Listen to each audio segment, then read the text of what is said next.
En la fría cocina, los sollozos de una niña abrazando a su hermano rompían el silencio frente a ella. La madrastra levantaba la botella de leche como un castigo, sin notar que en la puerta alguien observaba incrédulo. El padre acababa de llegar antes de lo previsto. Lo que estaba a punto de descubrir no solo destrozaría su confianza, sino que también cambiaría el destino de su familia para siempre. Y antes de seguir, permíteme desearte salud y paz. Dime, ¿desde qué país y a qué hora estás viendo?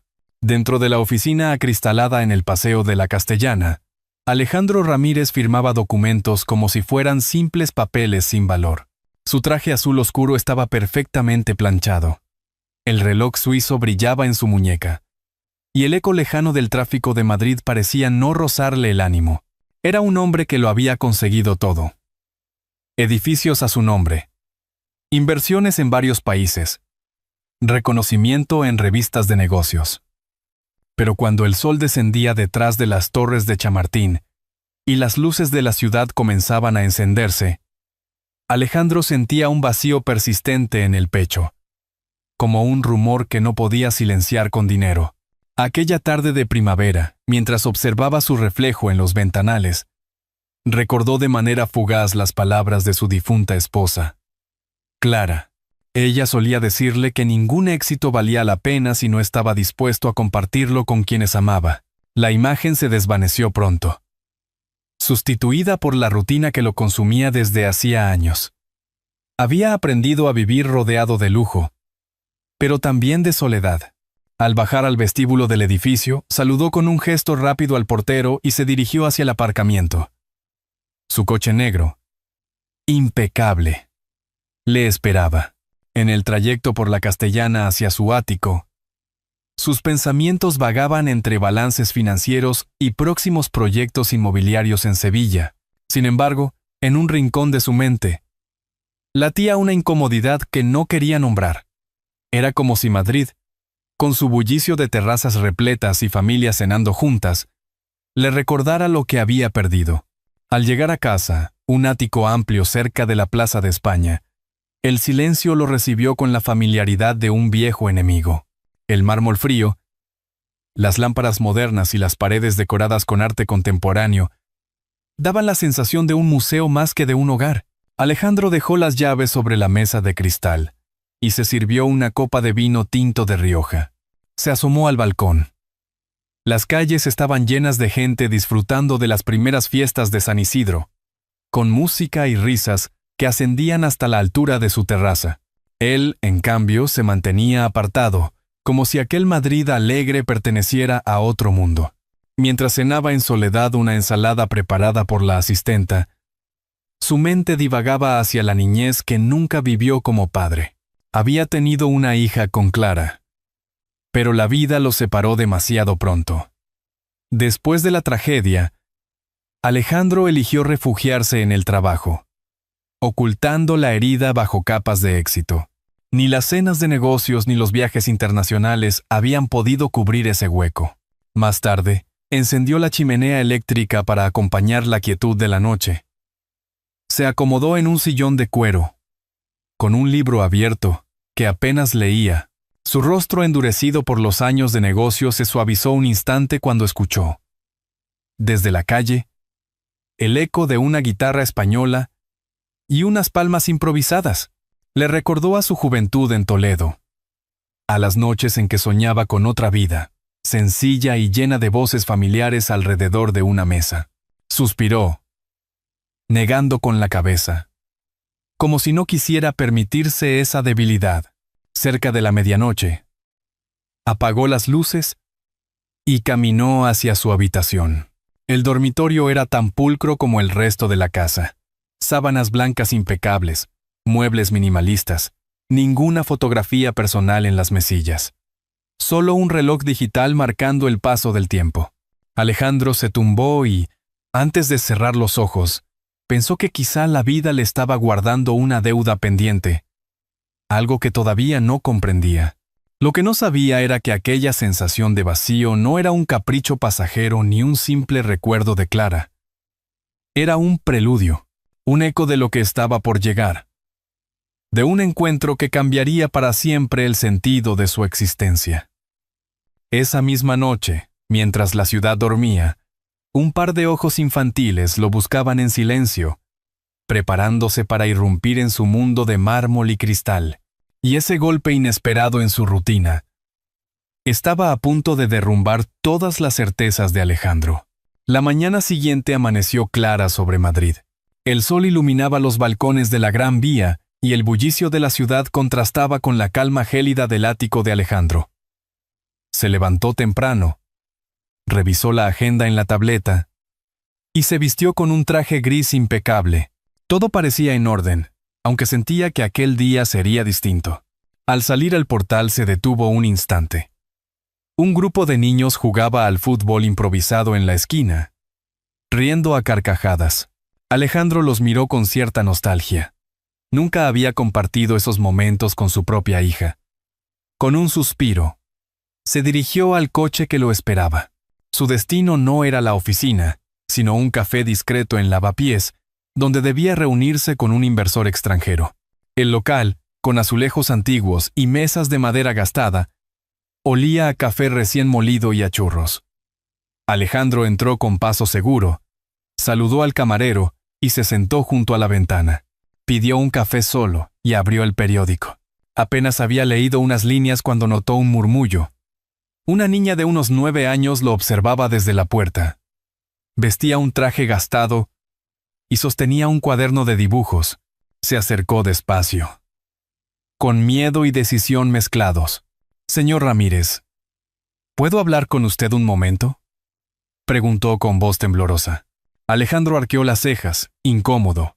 «Lo siento, pequeña. Te equivocas de persona». La niña negó con firmeza y abrió el cuaderno. Entre dibujos apareció una foto gastada. Una mujer joven sostenía a una niña en brazos. Alejandro se quedó sin aire. Reconoció a Clara, su difunta esposa.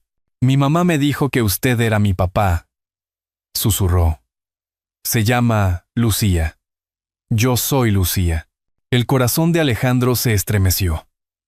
Observó a la niña. El cabello oscuro, la mirada intensa, un gesto idéntico al de Clara. «No puede ser», murmuró, llevándose la mano a la frente. «Esto debe de ser un error». El camarero pasó cerca y Alejandro pidió un vaso de agua. Necesitaba tiempo, pero la niña no retrocedió. «No estoy equivocada», insistió. «Mi hermano Diego también es hijo suyo. Está afuera, pero tiene miedo». Alejandro giró hacia la ventana. Un niño de 6 años esperaba en la acera, mochila al hombro. Al cruzar miradas bajó la vista, nervioso, como si la vergüenza lo protegiera. El mundo ordenado de Alejandro, construido entre contratos y viajes, se tambaleó. Sintió que el café se le atascaba en la garganta. No sabía si levantarse, huir o abrazar a aquella niña que lo reclamaba como padre. La reunión quedó olvidada. Sacó un billete, lo dejó sobre la mesa y, con voz temblorosa, dijo: «Está bien. Salgamos afuera». Lucía lo tomó de la mano con naturalidad, como si siempre hubiese estado esperando ese momento. En la calle, frente al bullicio de Lavapiés, Alejandro se encontró cara a cara con el niño. «Papá», susurró Diego, con un hilo de voz. El tiempo pareció detenerse. Alejandro sintió un recuerdo punzante de Clara abrazando a un bebé.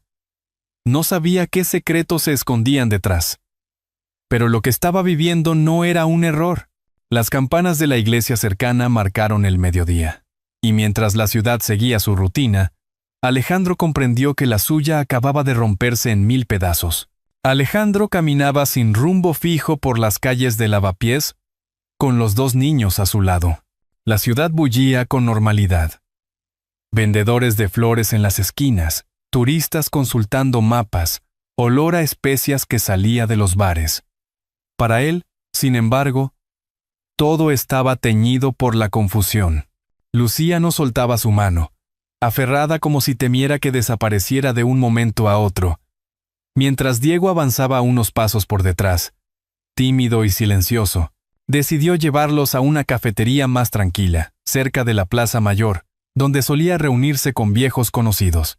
Allí pidió 3 vasos de agua y unas porras con chocolate caliente, intentando ganar tiempo para ordenar las ideas. Los niños se miraban entre sí, con ese lenguaje secreto que tienen los hermanos cuando comparten un miedo común. «Quiero que me contéis la verdad», dijo Alejandro, con voz firme pero serena. «¿Cómo llegasteis hasta mí?» Lucía abrió su cuaderno de dibujos y mostró otra fotografía.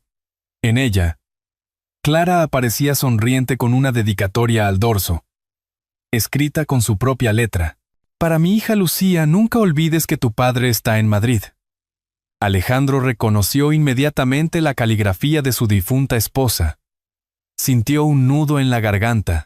«Mamá nos habló de usted antes de morir», explicó Lucía, tragando saliva. «Nos dijo que teníamos que encontrarlo, que era nuestro padre». Diego asintió tímidamente. Sus ojos oscuros, idénticos a los de Clara, transmitían un dolor silencioso. Alejandro lo miró largo rato y, por primera vez en años, se sintió vulnerable. El camarero dejó los vasos sobre la mesa y, al ver la tensión, preguntó si necesitaban algo más. Alejandro agradeció con un gesto y le dejó una propina generosa, casi automática, como si el dinero pudiera ocultar el temblor de sus manos. Mientras los niños comían a pequeños mordiscos, Alejandro recordó a Clara en el hospital, sus últimas palabras, su súplica de cuidar de su hija. Había creído que todo había terminado con aquella pérdida, pero ahora comprendía que la historia estaba incompleta. «¿Dónde habéis vivido hasta ahora?», preguntó. «Con Isabel», respondió Lucía, bajando la voz. «Ella dijo que usted no quería saber nada de nosotros». Ese nombre resonó como un trueno. ¿Isabel? La mujer con la que había compartido años después de la muerte de Clara, la que siempre se mostraba amable en público, ¿había sido la guardiana de un secreto tan enorme? Alejandro sintió que la sangre se le helaba. Los recuerdos se agolparon. Viajes de negocios, ausencias prolongadas, excusas de Isabel para evitar que él se acercara demasiado a ciertos asuntos domésticos. Todo encajaba de golpe. La sospecha se transformó en certeza. Había algo oscuro que no había querido ver. Lucía, con lágrimas en los ojos, se inclinó hacia él. «Papá, solo queremos estar contigo. No queremos volver con ella». «Papá». Diego, en un arranque de valentía, añadió: «Nos trata mal cuando usted no está». El corazón de Alejandro se quebró. Sintió rabia por no haber estado presente, por haberse refugiado en el trabajo mientras sus hijos sufrían. Una culpa profunda se mezcló con un deseo irrefrenable de protegerlos. Se levantó de la mesa de repente. «Venid conmigo», ordenó con voz grave. Los niños lo siguieron sin protestar. Caminó deprisa hasta su coche aparcado en una calle cercana y abrió las puertas. Lucía y Diego se acomodaron en el asiento trasero, mirándolo con una mezcla de miedo y esperanza. Alejandro arrancó el motor con decisión. Condujo hacia su casa en la Plaza de España. El silencio dentro del coche era denso. Lucía abrazaba su cuaderno como un escudo. Diego miraba por la ventana con ojos grandes y brillantes. Alejandro se sentía atrapado entre dos mundos: el de la comodidad y el éxito al que estaba acostumbrado, y el de la responsabilidad que ahora llamaba a su puerta con la fuerza de la sangre y del amor perdido. Al llegar al edificio, el portero lo saludó sorprendido al verlo acompañado de 2 niños. Alejandro no explicó nada. Subió con ellos en el ascensor hasta el ático. Al abrir la puerta, el mármol frío y las paredes desnudas parecieron más desoladoras que nunca. Los niños entraron despacio mirando todo con asombro. «Es tan grande», susurró Diego. Alejandro observó cómo sus pequeñas figuras parecían perdidas en aquel espacio vacío. Por primera vez, aquel lujoso ático le pareció un lugar inhóspito, incapaz de ofrecer calor humano. Entonces, un sonido seco interrumpió el momento. el golpe de unos tacones acercándose por el pasillo. Isabel apareció en la sala, impecable en un vestido rojo, con una sonrisa congelada que no alcanzaba sus ojos. «Alejandro, qué sorpresa», dijo con voz dulce. «No esperaba verte a esta hora». Lucía se escondió detrás de su padre, y Diego bajó la cabeza con miedo evidente. Alejandro lo vio y comprendió que estaba frente a la verdad que tanto había evitado. El aire se tensó en el salón. Isabel dio un paso más, pero Alejandro levantó la mano con firmeza, protegiendo a los niños detrás de él. En ese instante supo que ya no había vuelta atrás. Su vida estaba a punto de cambiar radicalmente. Isabel se quedó inmóvil en medio del salón, con la sonrisa petrificada. La tensión podía palparse en el aire, como si las paredes mismas contuvieran la respiración. Alejandro no apartaba la vista de ella. Detrás de su espalda, Lucía y Diego se aferraban al dobladillo de su chaqueta.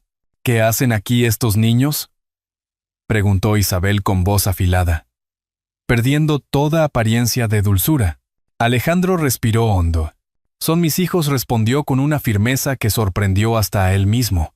«¿Por qué me lo ocultaste todo este tiempo?». El rostro de Isabel se contrajo. Dio un par de pasos, intentando recuperar el control de la situación.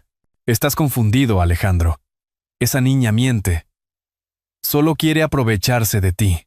Lucía se adelantó temblorosa, sosteniendo la fotografía con la dedicatoria de su madre. «No miento. Usted lo sabe», dijo con voz quebrada, pero cargada de verdad. Isabel se la arrebató de las manos y la arrugó sin miramientos. Diego se encogió, escondiéndose tras su hermana. El gesto desató en Alejandro una furia contenida. «Basta, Isabel», gritó, alzando la voz por primera vez. «He visto suficiente». Ella trató de replicar, pero Alejandro ya había marcado un número en su teléfono. Ordenó a su abogado presentarse esa misma tarde. Isabel palideció. Comprendió que la máscara se le caía y que su mundo de apariencias estaba a punto de derrumbarse. Los niños fueron conducidos por Alejandro a una de las habitaciones. Allí, entre juguetes olvidados de su hija fallecida, encontraron consuelo momentáneo. Diego acariciaba un osito de peluche, mientras Lucía observaba la ciudad desde el ventanal. «¿De verdad podremos quedarnos aquí?», preguntó ella con un hilo de voz. Alejandro tragó saliva y asintió. «Haré todo lo posible para que estéis seguros». Aquella noche apenas durmió. Caminó por el ático en silencio, recordando cada detalle de su vida con Clara, cada ausencia, cada decisión equivocada. Se sintió desgarrado entre la culpa y el deseo de reparar el daño. Cuando amaneció, ya había tomado una decisión. Acudiría a los tribunales para reclamar la custodia. Los días siguientes fueron un torbellino de trámites. Alejandro contrató al mejor bufete de Madrid, reunió pruebas, habló con conocidos que habían visto a Isabel con los niños. La verdad emergía poco a poco. Pero Isabel no se quedaba de brazos cruzados. Contrató también a sus propios abogados, dispuesta a defender su reputación. En medio de todo aquel proceso, Alejandro intentaba acercarse a Lucía y Diego.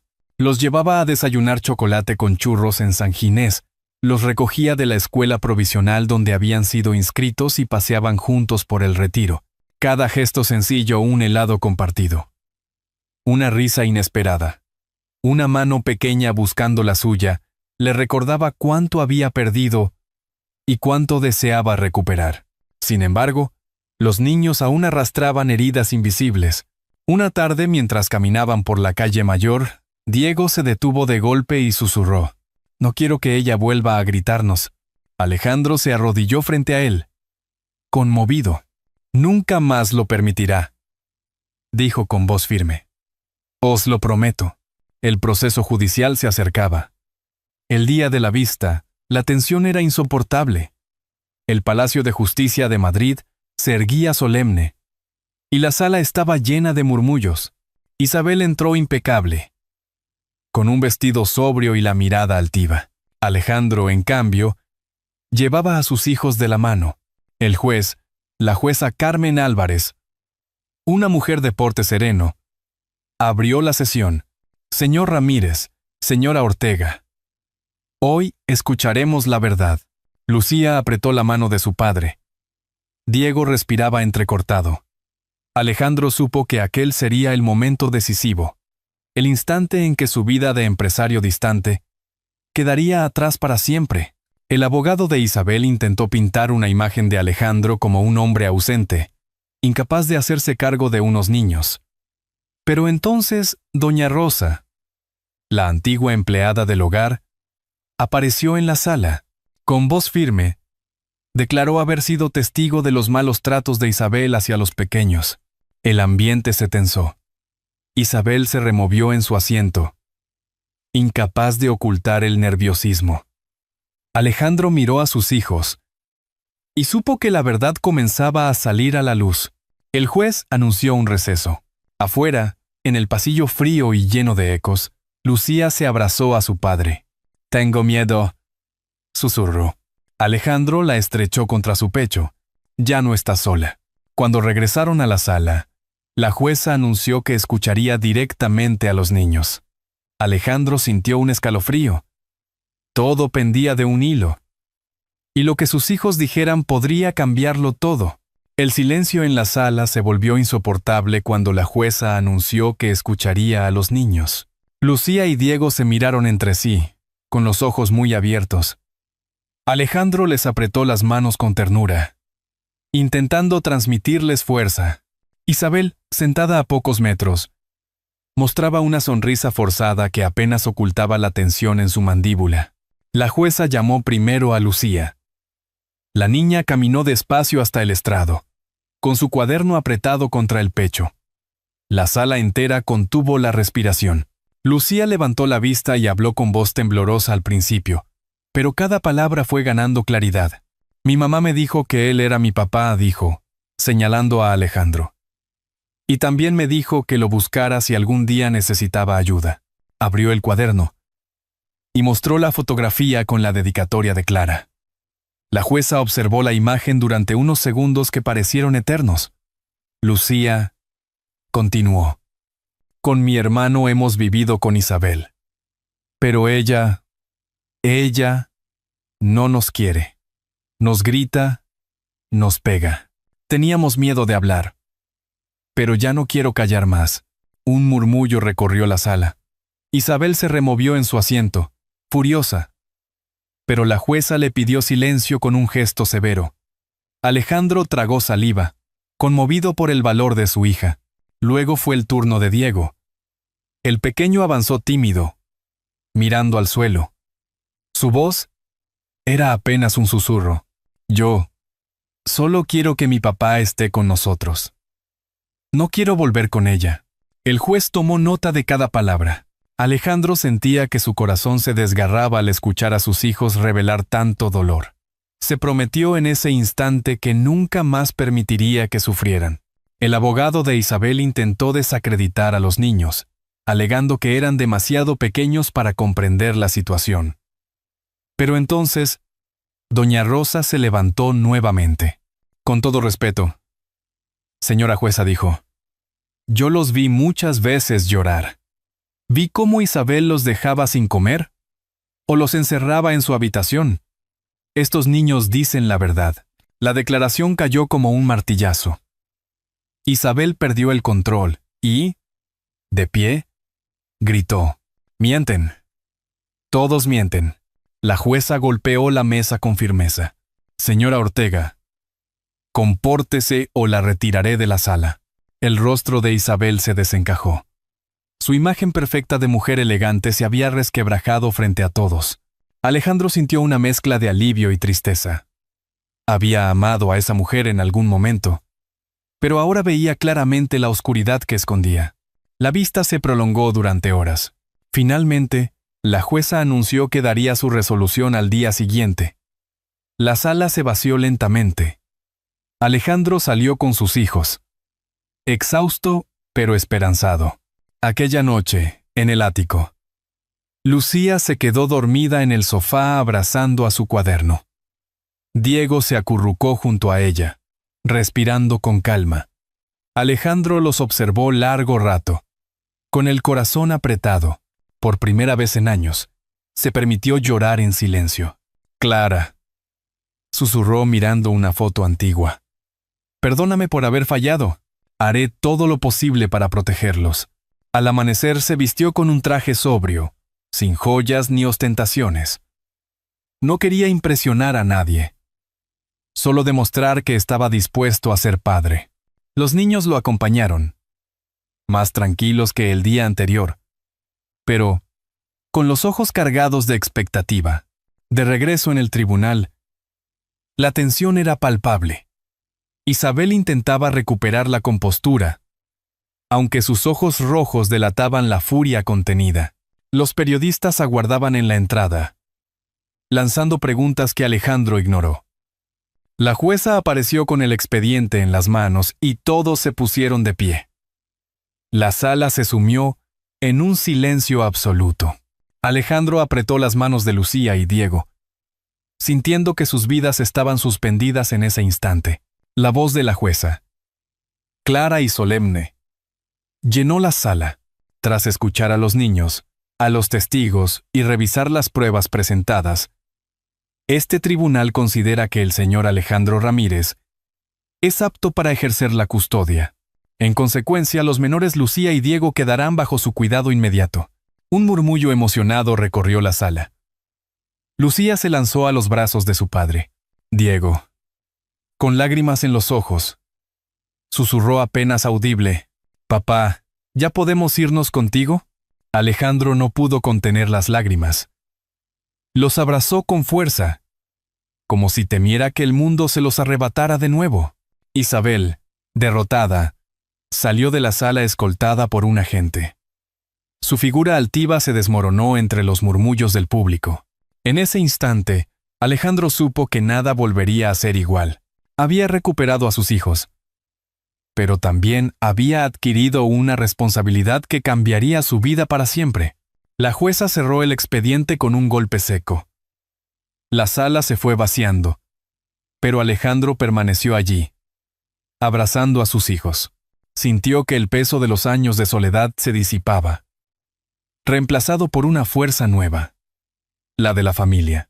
Y aunque aún quedaban obstáculos por superar, supo que ese día había dado el primer paso hacia su redención.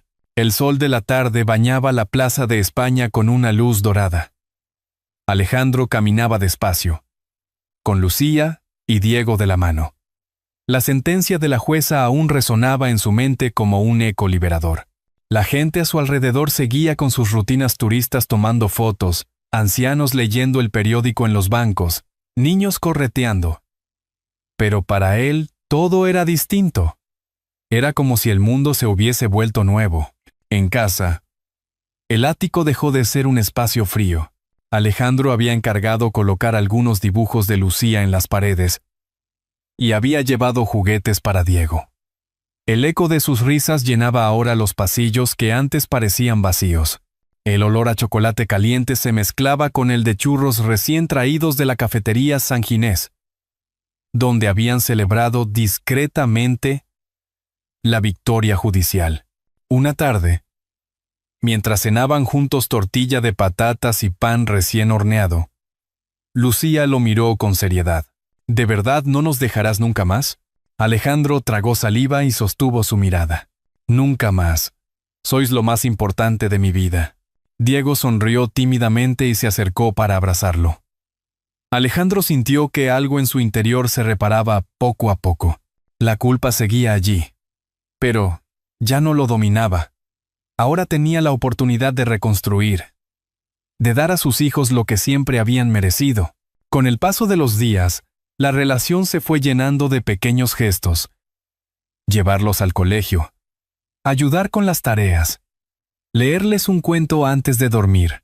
Cada acción cotidiana se transformaba en un acto de amor y redención. Alejandro aprendía de sus hijos tanto como ellos aprendían de él. Un domingo fueron juntos al Parque del Retiro. Lucía dibujaba el estanque con barcas mientras Diego corría tras las palomas.